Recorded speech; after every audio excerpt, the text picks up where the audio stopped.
Yom Kippur War broke out and took Israel by surprise. The soldiers of the armored brigades boarded tanks just like these ones and were quick to head down to the southern border. They thought they would meet the same Egyptian army they so easily defeated 6 years earlier in the Six-Day War. I had two young boys. One was 3 years old and the other one was 3 weeks old. And I told my wife, don't worry, I'll be back in 3 days. So that was my feeling at that time. Despite various indications and intelligence reports which indicated that an attack on Israel was coming, and the Arab armies, especially the Egyptians, were far stronger than in 1967, it seemed as if Israel did not believe any of its neighbors would dare attack it again. This was clearly reflected by the level of readiness of the Israeli military for war. When we reached our camps to pick up our tanks, the situation, the status of the tanks and everything was terrible. We picked up tanks that were not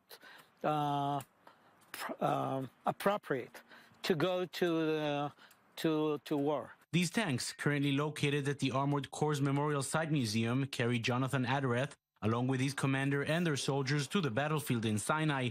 As soon as they got there, they realized this would not be the 7th day of the Six-Day War, but something different, completely different. They were well prepared. They had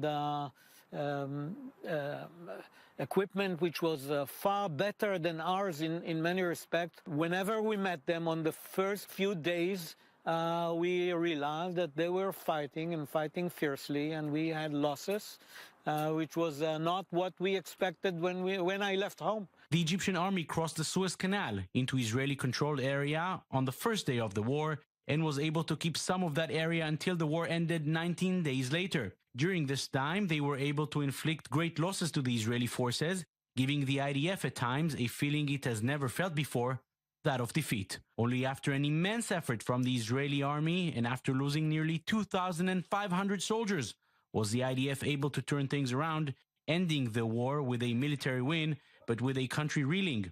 Israel's complete confidence in its leadership has been shattered, and along came the understanding that its mighty military power has its limitations. We have to change our diskette, that we have to think differently. Our enemy is not the same that we saw before. We have to respect the enemy. We have to think differently about war and peace. 19 days in October of 1973 changed Israel forever, and it seemed as if the Great Shock made it listen to the voices of peace coming from the Nile. Jonathan Regev, I-24 News. Good day, everyone.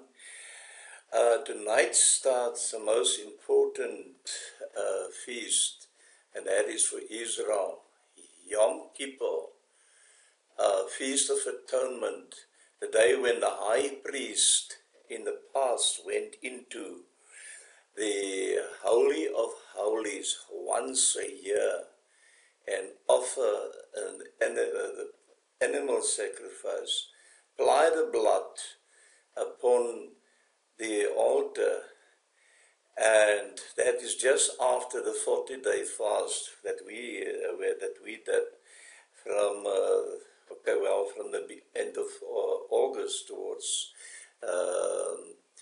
we did it now before before Yom Teruah, that is Feast of Trumpets, because we expected Yeshua to come. However, that was not to be the case, because it's still 1 year short. 2021 was the 6th year in the Jubilee cycles. You must read Leviticus 25. It's very important to understand it, together with Genesis 6 verse 3, because that is the key actually to the second coming of Jesus. Nothing has been hidden. And I'll include again 2 videos. That is the 50th Jubilee, 1979 to 1980, and then the last cycle, the last 7, then commence 2022 until 2029 when Jesus returned. Now, War on Yom Kippur, Yeshua's first coming and second coming. You've seen that video clip. about the Yom Kippur War, the conflict of 6 to 24 of October 1973. Pride came a little bit in Israel's life when they won the 1967 Six-Day War. Again caught unaware of the war on 1973, as you seen in that video clip. But Israel right now at this very moment is prepared for war. On Feast of Atonement should it come. But I don't think there will be war. There will be war, of course, in 2026, when the Antichrist destroyed the Israel National Defense Force in 2 days. That is according to Nathan. I will include that video for you as well. As I expected, it would have been 2025, but it's actually 2026. We still have 1 year left, people. Still have 1 year left till 2000. I know you don't want to hear it, but we have to accept it. 2022 will be a tough year for us, and we need to prepare spiritually for it. Okay, so now I'm going to show you in Scripture that Jesus came on according to Daniel 9, not Vincent Vinan, Daniel 9, 24 to 27, that Gabriel told Daniel the exact time of Jesus' first coming, and that happened to be 28 AD and not 27 AD, because they again fooled us with the wrong date, the wrong decree date. Having said that, it was the first coming was, they go to that chart here. This was the 80th Jubilee. Jesus came, commenced, his birth was, in actual fact, 2 BC, not 3 BC, because they add the naught and the wrongly. So you have to start from 2 BC, and you count 2 BC, that is 1, and the zeros is 2.5, and you count 28, and it's exactly on 28 that Jesus, the year 28, that Jesus started his ministry. And then just after his baptism, Jesus went into the desert and fasted for 40 days. And he came back and he started his ministry on Yom Kippur in his hometown in Galilee. Yes, that's right, on the 80th Jubilee. And guess what? They wanted to kill him. There was almost wrath. You can just as well say it was war. Because they didn't want to hear Jesus. They didn't want to receive Jesus. They rejected Jesus. Jesus rejected at Nazareth. And as I said, just after these 40-day fast, Jesus was hunger. He was tempted by the devil.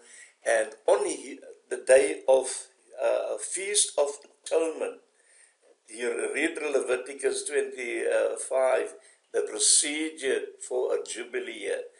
Jesus came on the 80th Jubilee to 28 AD, not 27 AD as I said previously, because it was the wrong date given to us.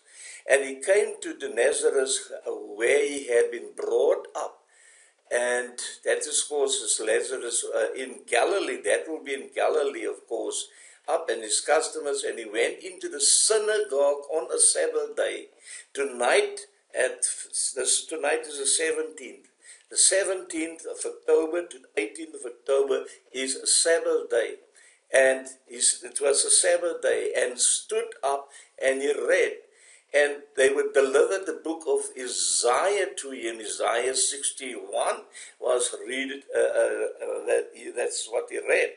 And when he had opened the book, book, he found a place where it was written, Isaiah 61, we read from verse 1, and he spoke, and the Spirit of the Lord is upon me, because he hath anointed me to preach the gospel to the poor, and he has sent me to heal the brokenhearted, and preach deliverance to the captive, and recovering of the sight to the blind, to set at liberty them that are bruised, and to preach the acceptable year of the Lord. And guess what they want to do further down? That is, and here is the words. I'm not going to read the rest. You can read it. And he was still preaching further on. And that's still in the synagogue. And here it says that verse 4, verse 28, and all they in the synagogue, when they heard these on Feast of Atonement, when they heard these words, they were filled with wrath. Yes, and rose up and thrust him out of the city and led him into the brow of the hill where on the city was built, that they might cast him down headlong. I wanted to stone Yeshua on that day, but Jesus just disappeared. Yeshua disappeared, and he passing through the midst, and them, they went away. They couldn't find him. He just vanished. Yeah. Let's go to the next verse, scripture. That is in Isaiah. This was the verse that Yeshua wrote. That is, the Spirit of the Lord is upon me, because the Lord hath anointed me to preach the good tidings unto the meek. He has sent me to bind up the brokenhearted, to proclaim liberty to the captives, and the opening of the prison to them that are bound, to proclaim the acceptable year of the Lord and the day of vengeance of our God. And listen to this. Jesus stopped right there, and he did not continue the rest of the verse. Do you know why? Because at his second coming, and that would be 2029, that will be with September, that they give it as September 18th, 19th, that is Feast of Atonement. However, that is a little bit early. However, at this point, I want to say to you, we have to take into consideration Revelation 8 verse 12. Jesus promised that he will shorten the days. He will shorten the days during the time. He said, for the elect's sake, he will shorten the time, shorten the day. And that scripture appear in Revelation 8 verse 12, where he shortened the day by a third, the night by a third, the moon by a third, the stars by a third, and the sun by a third. So you only see 16 hours a night of the stars, and 16 hours a day, on the day of the sun and the moon.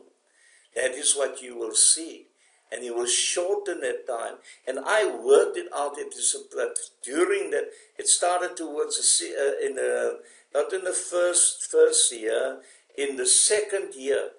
That will be the fourth trumpet, the judgment.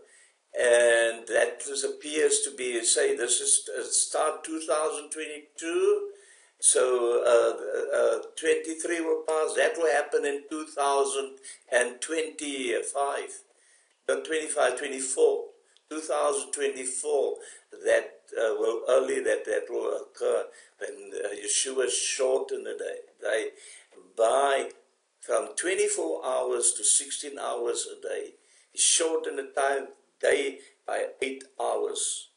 And I'll include in that video for you once again. Please, people, at this point, I also want to say that YouTube and Facebook shadow ban my posts. Not just myself, many others that speaks the truth and that they don't want you to know. They shadow ban it. So if you want me to post, you can leave your email address in the comment box, and I will share the post, the link of the videos link. I do share it already to a few. So if you want to be on that list, I will do so gladly. Now, the second coming, Jesus will then come at the 2029. That is out. The time frame already gives it in the Jubilee years when Jesus will come. And that will be 2021. It's not no man knows a day and hour. It's in the Bible, people. If you look and seek and do the math, there's 1,260 days the first 3.5, and 1,260 days in the second half. That adds up to 7 years, people.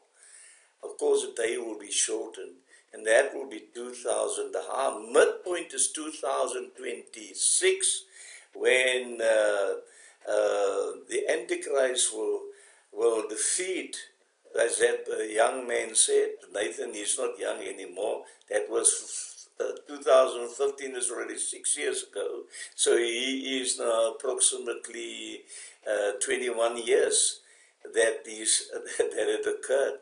And he said that it will be Gough Obama that will defeat the Israel National Defense Force in 2 days. Yeah. So Israel will not always just be in the winning side. God is fighting on behalf of